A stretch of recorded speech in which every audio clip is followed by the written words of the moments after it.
Hi friends, आमी पायल आमार रान्नाघरे सकलके स्वागत। आज आमी आपनादेर साथे शेयर करछि चिचिंगेर एकटी दुर्दान्त स्वादेर रेसिपि, जा भात रुटी लुचि परोटार साथे दुर्दान्त लागबे। आमार आजकेर এই रेसिपि यदि आपनादेर काछे एकटुओ भालो लेगे थाके ताहले प्लिज एकटा लाइक करबेन एबं कमेंट करे जानाबेन आपनादेर केमन लागलो। सबार प्रथमे कड़ाइते सर्षेर तेल गरम करे निয়েছি, দিয়ে দিলাম একটা গোটা শুকনো লঙ্কা আর 1 চামচ গোটা কালো সরষে। ফোড়নটা মিডিয়াম ফ্লেমে ভালো করে আগে ভেজে নেব।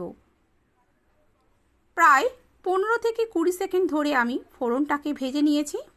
যখন ফোড়ন থেকে খুব সুন্দর একটা মিষ্টি গন্ধ বেরোতে থাকবে তখন এর মধ্যে দিয়ে দিতে হবে আগে থাকতে কেটে ধুয়ে নেওয়া চিচিঙ্গে। চিচিঙ্গেগুলোকে আমি এভাবে একদম ছোট ছোট করে কেটে নিয়েছি, এতে করে খুব তাড়াতাড়ি চিচিঙ্গেটা ভাজা হয়ে যাবে। চিচিঙ্গেটা নাড়তে নাড়তে এখন আমি এর মধ্যে দিয়ে দেব পরিমাণ মতো লবণ। লবণ দেওয়ার পর আমি এখন এর মধ্যে দিয়ে দেব পরিমাণ মতো হলুদ। হলুদ আর লবণ ছাড়া এই চিচিঙ্গে রেসিপিতে আর কোনো মশলা কিন্তু আমি ব্যবহার করব না। আর লবণ দেওয়ার সাথে সাথে কিন্তু চিচিঙ্গে থেকে প্রচুর পরিমাণে জল বেরোতে থাকবে, তাই হাই ফ্লেমে চিচিঙ্গেটাকে আমি এখন প্রথমে ভেজে নিচ্ছি। দেখুন কতটা পরিমাণে জল ছাড়তে শুরু করে দিয়েছে।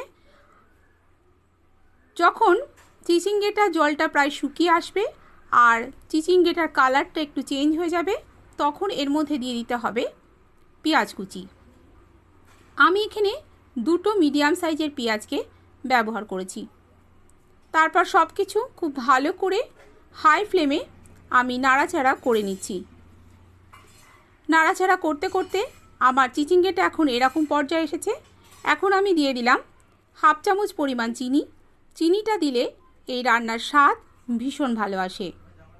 তারপর আরও 1-2 বার নাড়াচাড়া করে নিলেই তৈরি হয়ে যাবে আমার আজকের রেসিপি চিচিঙ্গে ভাজা। রেসিপিটা ভালো লাগলে প্লিজ আমার চ্যানেলটিকে সাবস্ক্রাইব করতে কিন্তু ভুলবেন না। আজ তাহলে এই পর্যন্তই, আবার রান্নার নতুন কোনো ভিডিও নিয়ে আপনাদের সামনে হাজির হয়ে যাব। আপনারা সবাই ভালো থাকবেন, সুস্থ থাকবেন, সাবধানে থাকবেন। আমার রেসিপিটি এতক্ষণ ধরে দেখার জন্য অসংখ্য ধন্যবাদ।